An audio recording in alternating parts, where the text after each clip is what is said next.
এক শহরে আলী নামে এক ব্যবসায়ী ছিল। সে খুব সৎভাবে ব্যবসা করত, কিন্তু তেমন ধনী ছিল না। প্রতিদিন অল্প যা আয় করত তার মধ্যে কিছু অংশ গোপনে গরিবদের দান করত। একদিন ভয়াবহ খরা দেখা দিল। বাজারে জিনিসপত্রের দাম বেড়ে গেল। মানুষ চিন্তিত হয়ে পড়ল।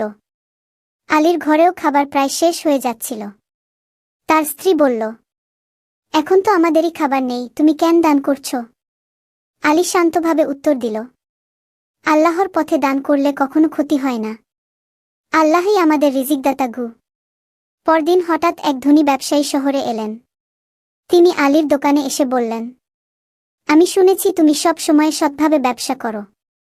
আমি আমার গোডাউন তোমার হাতে তুলে দিচ্ছি। তুমি ইচ্ছে মতো বিক্রি করবে গে। আলী বিস্মিত হয়ে গেল। এরপর থেকে তার ব্যবসা দিনে দিনে বাড়তে লাগল। কিন্তু আলী দান করা কখনো বন্ধ করল না, বরং আরও বেশি গরিবদের সাহায্য করতে লাগল। শহরের মানুষ শিখল, যে ব্যক্তি আল্লাহর উপর ভরসা করে ও দান করে, আল্লাহ তার জন্য রিজিকের দ্বার খুলে দেন।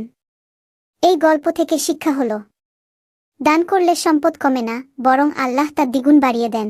ভিডিওটা যদি ভালো লাগে তাহলে লাইক দিয়ে চ্যানেলটাকে সাবস্ক্রাইব করে নোটিফিকেশন অন করে দাও, আর শেয়ার করে তোমার বন্ধুদের দেখার সুযোগ করে দাও।